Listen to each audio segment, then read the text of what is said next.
कहानी की शुरुआत में हमें चार्ली हेलर को दिखाया जाता है, जो कि सेंट्रल इंटेलिजेंस एजेंसी यानी कि CIA में क्रिप्टोग्राफर है। क्रिप्टोग्राफर उसे कहा जाता है जो हिडन मैसेजेस को रीड कर सकता है या दूसरों को भेज सकता है। आज चार्ली अपनी वाइफ के लिए एक पुराने प्लेन को तैयार कर रहा है, क्योंकि ये प्लेन वो अपनी वाइफ सैरा को गिफ्ट करना चाहता है। पर उसकी वाइफ को एक बिजनेस ट्रिप के लिए लंदन जाना पड़ता है, जिस वजह से चार्ली डिसअपॉइंट हो जाता है। अब अगले दिन चार्ली जब अपने ऑफिस जाता है तो वहां पर उसी के साथ काम करने वाला एक आदमी, जिसे सब बेयर के नाम से जानते हैं, जो कि चार्ली का फ्रेंड है, वो चार्ली से कहता है कि मुझे मेरे कंप्यूटर में तुम्हारी मदद चाहिए, शायद उसमें कुछ खराबी है। दरअसल चार्ली अपने काम में बहुत जीनियस है। चार्ली उसकी मदद करने के लिए तैयार हो जाता है और जब वो कंप्यूटर को चेक कर रहा होता है भी चार्ली का एक सोर्स जो उसे हमेशा इंफॉर्मेशन देता है, जिसके बारे में चार्ली कुछ नहीं जानता। चार्ली को बस उसका एक नाम पता है, जो कि है इनक्यूलाइन। शायद ये उसका असली नाम नहीं है। वो उसे गवर्नमेंट की कुछ हिडन फाइल्स भेजता है। चार्ली उन फाइल्स को रीड करके शॉक्ड हो जाता है, क्योंकि उसमें कुछ अपनी फ्रेंडली कंपनी के ऊपर ही ड्रोन अटैक का प्लान होता है। तभी चार्ली की वाइफ सैरा का कॉल आता है, पर चार्ली बहुत ज़्यादा बिजी होता है, इसीलिए वो अपनी वाइफ से बहुत ज़्यादा बात नहीं कर पाता। और अब चार्ली को उन डॉक्यूमेंट से पता चलता है कि इस पूरे अटैक के पीछे उसी का डिप्यूटी डायरेक्टर, जो कि उसका बॉस भी है, उसका हाथ होगा। अब चार्ली अपने घर वापस आ जाता है। वो अपनी वाइफ को कॉल करने की कोशिश करता है, लेकिन वो आंसर नहीं करती। अगले दिन जब चार्ली ऑफिस जाता है तो उसका बॉस उसके पास आता है और CIA की डायरेक्टर के पास उसे ले जाता है, जो उसे बताती है कि तुम्हारी वाइफ अब इस दुनिया में नहीं रही, एक अटैक में उसकी मृत्यु हो गई। ये सुनकर वो पूरी तरह से टूट जाता है। टीवी पर भी इसी की न्यूज़ चल रही होती है। इसके बाद चार्ली अपने घर वापस आ जाता है। उसे यकीन नहीं होता कि उसकी वाइफ हमेशा के लिए उसे छोड़कर चली गई, पर अब भी वो अपनी हिम्मत नहीं हारा। वो किसी भी कीमत पर उन लोगों को सज़ा दिलवाना चाहता है जिन्होंने ये टेरर अटैक किया था, जिसमें उसकी वाइफ मारी गई। उसे उस अटैक का वीडियो मिल जाता है और पता चलता है कि इस अटैक में 4 लोग शामिल थे। चार्ली उन चारों की पूरी इंफॉर्मेशन लेकर अपने ऑफिस जाता है, जहां पर वो अपने बॉस और CIA के सुपरवाइजर से मिलता है और उन चारों के बारे में उन्हें सब कुछ बताता है। लेकिन उन्हें इस बात से ज्यादा फर्क नहीं पड़ता, जिस बात को चार्ली ऑब्जर्व कर लेता है। दरअसल चार्ली ये सब कुछ इसलिए कर पा रहा होता है क्योंकि उसका IQ लेवल लगभग 170 है। वो एक जीनियस है, जबकि आम लोगों का IQ लेवल 85 to 115 होता है। इसीलिए वो अपने बॉस और सुपरवाइजर के बिहेवियर से ये ऑब्जर्व कर लेता है कि वो इस केस में कुछ नहीं करना चाहते। चार्ली जब उनसे सवाल पूछता है तो कहते हैं कि हम 4 लोगों को नहीं, बल्कि पूरी ऑर्गेनाइजेशन को खत्म करना चाहते हैं। हमारा गोल बहुत बड़ा है। उसका बॉस कहता है कि तुम्हें किसी साइकोलॉजिस्ट से थेरेपी लेनी चाहिए ताकि तुम्हें रिलीफ मिल सके। चार्ली इसके बाद एक साइकोलॉजिस्ट के पास जाता है और उसे अपनी पूरी सिचुएशन बताता है कि कैसे वो अपनी वाइफ की मृत्यु से पूरी तरह से डिस्टर्ब हो चुका है और अब उन लोगों को सजा दिलवाना चाहता है जो उसकी वाइफ की मौत का कारण है। चार्ली फैसला करता है कि इस केस में अब वो खुद ही कुछ करेगा। इसीलिए ऑफिस जाने के बाद वो अपनी ID में अपने बॉस और CIA के सुपरवाइजर के खिलाफ कुछ सीक्रेट डॉक्यूमेंट्स को ले आता है, जिनके प्रिंट्स निकालने के बाद अगले दिन जब वो ऑफिस जाता है तो अपने बॉस और सुपरवाइजर को ब्लैकमेल करता है, क्योंकि अगर ये पेपर्स दुनिया के सामने आ गए तो इन दोनों की नौकरी चली जाएगी। ये पेपर्स उसी ड्रोन अटैक के बारे में होते हैं जो फाइल उसे इनक्यूलाइन ने भेजी थी। वो कहता है कि मैं चाहता हूँ कि तुम मुझे लड़ना सिखाओ। मैं खुद उन चारों को मारना चाहता हूँ जिनकी वजह से मेरी वाइफ सैरा की मृत्यु हुई। वो इन्हें ये भी कहता है कि अगर मुझे कुछ हो गया तो इन सभी फाइल्स की एक कॉपी कहीं और है, वो फाइल्स अपने आप ही मीडिया में चली जाएंगी। उसके बॉस को एहसास हो जाता है कि ये दोनों के दोनों मुसीबत में हैं, इसीलिए चार्ली की बात उन दोनों को माननी पड़ती है और अब ये चार्ली को एक आदमी के पास भेजते हैं जो चार्ली को ट्रेनिंग देगा। वो चार्ली को गन चलाना सिखाता है, जिसमें चार्ली बहुत ही वीक होता है, लेकिन वो बॉम्ब बनाने में बहुत एक्सपर्ट है। चार्ली का ट्रेनर उसके लिए फेक पासपोर्ट बनवाता है, जो कि दूसरे नाम से होता है, ताकि वो देश छोड़कर उस जगह जा सके जहां पर वो चारों रहते हैं। वहीं हमें चार्ली के बॉस और उसके सुपरवाइजर को दिखाया जाता है, जो चार्ली के केबिन में और उसके घर में तलाशी करवाते हैं ताकि उस सीडी को बरामद कर सकें जिसमें उनके खिलाफ सारे सबूत हैं, लेकिन उन्हें वो सीडी नहीं मिलती। अब चार्ली के सीसीटीवी कैमरे की रिकॉर्डिंग से उन्हें पता चलता है कि उसके घर के पास जो बार है, चार्ली अक्सर वहां पर जाया करता था। वहाँ एक खास बॉक्स होता है जिसे ज्यूक बॉक्स कहा जाता है। वो समझ जाते हैं कि चार्ली ने सीडी वहीं पर रखी होगी और जब वो उसकी तलाशी लेते हैं तो उन्हें वो सारी की सारी इंफॉर्मेशन वाली सीडी मिल जाती है, पर उसके अंदर कुछ नहीं होता। वो समझ जाते हैं कि चार्ली ने इन दोनों से झूठ कहा था, उसके पास इन दोनों के खिलाफ कोई पुख्ता सबूत नहीं है। इसीलिए वो चार्ली के ट्रेनर को कॉल करते हैं और कहते हैं कि चार्ली को खत्म कर दो। चार्ली को पता था कि उसके बॉस उसके साथ धोखा कर सकते हैं, इसीलिए एक खास डिवाइस की मदद से उसका ट्रेनर फोन पर जो भी बातें किया करता था चार्ली उन्हें सुन लिया करता था और अब उसे पता है कि उसकी जान खतरे में है। इस वजह से वो अपने नए पासपोर्ट की मदद से देश को छोड़ देता है और पेरिस पहुंच जाता है, जहां पर वो चारों लोग रहते हैं जिनकी वजह से उसकी वाइफ की मृत्यु हुई। सबसे पहले वो ग्रेचन फ्रैंक को ट्रैक करना शुरू करता है, जो उन चारों में से एक है। उसकी एब्सेंस में वो उसके घर जाता है ताकि उसे और भी क्लूज मिल सके। कुछ देर के बाद जब ग्रेचन फ्रैंक अपने घर लौटती है और दरवाजे के लॉक को खोल रही होती है तो पीछे चार्ली होता है, उसके हाथ में गन है पर वो गोली नहीं चला पाता। और ये बात उसके ट्रेनर ने भी कही थी कि तुम गोली नहीं चला पाओगे, क्योंकि जहां वो एक तरफ बॉम्ब बनाने में एक्सपर्ट है वहीं गोली चलाने में उसे डर लगता है।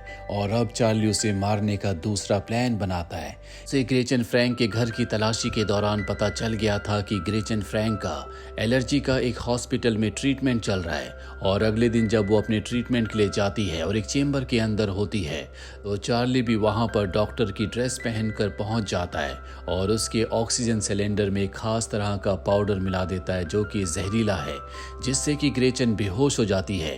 पर जल्दी वो होश में आ जाती है, वो चेंबर से निकलकर भागती है। चार्ली भी उसका पीछा करता है और तभी वो एक वैन से टकरा जाती है जिससे उसकी मृत्यु हो जाती है।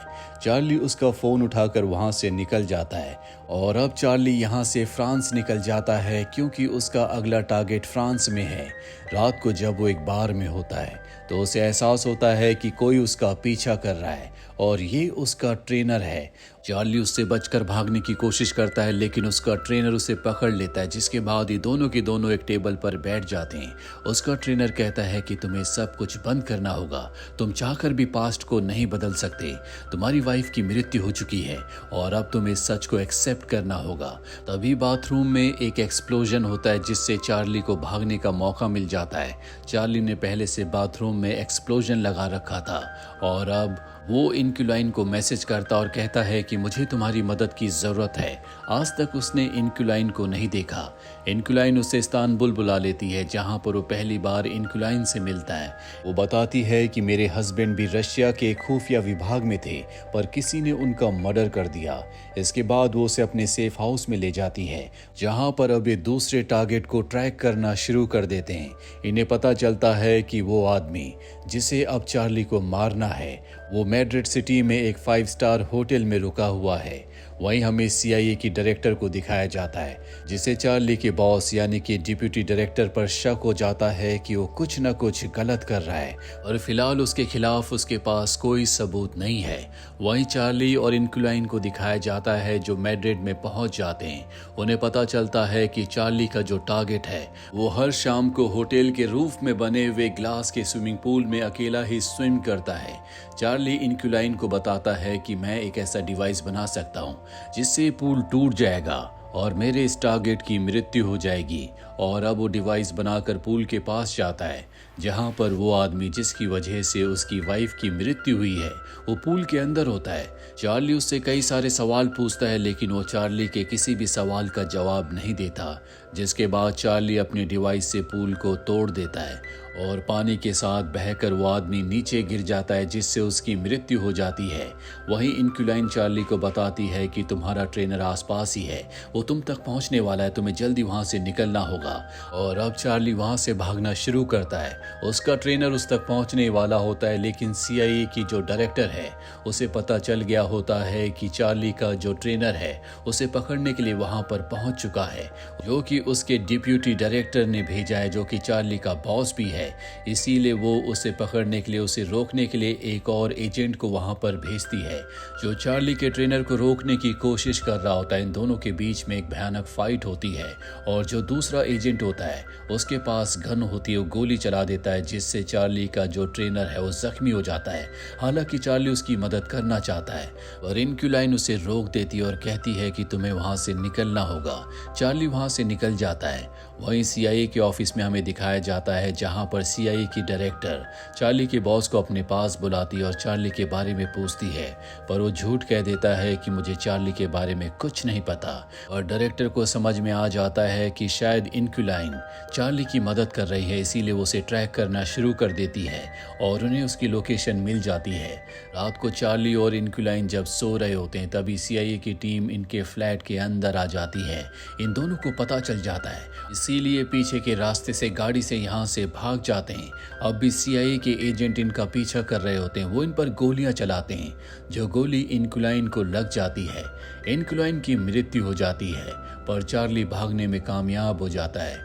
चार्ली को इनक्यूलाइन की मौत का बहुत दुख है। अब कुछ दिनों के बाद चार्ली ग्रेचन फ्रैंक के फोन से, जिसको सबसे पहले उसने मारा था, उसी के एक साथी को कॉल करता है। ये उसका वो तीसरा साथी है जिसे चार्ली मारना चाहता है। वो उसे एक वेपन की डील में फंसाता है और एक खास जगह पर बुलाता है जो कि रोमानिया में है। पर चार्ली को अच्छी तरह से पता है कि CIA उस तक पहुंच जाएगी क्योंकि दुनिया के हर एक CCTV कैमरा में वो उसे ढूंढ रहे हैं। इसीलिए चार्ली एक खास सॉफ्टवेयर में अपनी वीडियो को अपलोड करता है जिस वजह से बहुत सारे लोग उसी की तरह दिख रहे होते हैं। और अब वो इसी मौके का फायदा उठाकर सीधा रोमानिया पहुंच जाता है जहां उसने अपने तीसरे टारगेट को बुलाया है। दरअसल वो आर्म्स को कलेक्ट करने के लिए यहाँ पर आया है और जब वो बॉक्स को खोलता है तो उसके अंदर बॉम्ब होते हैं। चार्ली उसे बताता है कि अगर तुम हिले तो बॉम्ब ब्लास्ट हो जाएंगे, तुम्हारी मृत्यु हो जाएगी। अब वो उसके बॉस के बारे में उससे पूछता है, वो मास्टरमाइंड जो उस हमले के पीछे था, जिस हमले में उसकी वाइफ की मृत्यु हुई। चार्ली उससे पूछता है कि तुम्हारा बॉस कहाँ पर रहता है जो कि तुम्हारे हर एक प्लान का मास्टरमाइंड होता है। वो अपनी जान बचाने के लिए बता देता है कि वो ब्लास्टिक सी में एक शिप में रहता है, वहीं से वो सारी डील्स करता है। इसके बाद चार्ली वहां से निकल जाता है। तभी उसका तीसरा टारगेट वहां से मूव करता है जिस वजह से ब्लास्ट होता है और उसकी मृत्यु हो जाती है। वहीं CIA को समझ में आ जाता है कि जिस आदमी को CCTV कैमरा से ट्रैक कर रहे हैं वो चार्ली नहीं है, इसीलिए अब वो चार्ली को ट्रैक करना बंद कर देते हैं। वहीं चार्ली को दिखाया जाता है जो अब ब्लास्टिक सी में पहुंच जाता है। वहां से अपने चौथे टारगेट के लोगों पर वो नजर रख रहा होता है जिस टारगेट का नाम सेलर है। सेलर के लोगों को ये पता चल जाता है, इसीलिए पीछे से कोई उसे नॉक कर देता है और अब चार्ली को वो शिप में ले जाते हैं जो कि सेलर का है। ये उसका वही चौथा टारगेट है जिसने पूरा प्लान बनाया था और इसी ने उसकी वाइफ को गोली मारी थी। और अब जब चार्ली उसके सामने होता है तो कहता है, मैं जानता हूँ CIA का जो मेरा बॉस है और जो वहाँ का सुपरवाइजर है, उन दोनों के साथ तुम मिले हुए हो। शेलर उसकी बातें सुनकर हैरान नहीं होता और कहता है, मुझे पता है कि तुम कायर हो, तुम गोली नहीं चला सकते। और वो अपनी लोडेड गन उसे दे देता है। सच में चार्ली उस पर गोली नहीं चला पाता क्योंकि उसे गोली चलाने में डर लगता है। पर तभी शिप में हर एक इंसान नोट करता है कि शिप अपने आप ही दूसरी डायरेक्शन में मूव हो गया है। हर कोई उसकी डायरेक्शन को चेंज करने की कोशिश करता है लेकिन शिप की डायरेक्शन चेंज नहीं होती। जिसके बाद चार्ली बताता है कि मैंने तुम्हारे शिप के पूरे सिस्टम को हैक कर लिया है और अब जल्द ये फिनलैंड के बॉर्डर पर पहुंच जाएगा जहां पर नेवी तुम्हारा इंतजार कर रही है। और होता भी ऐसा ही है, जल्दी नेवी के शिप तक इनका शिप पहुंच जाता है जहां पर शेलर और उसकी पूरी टीम को अरेस्ट कर लिया जाता है।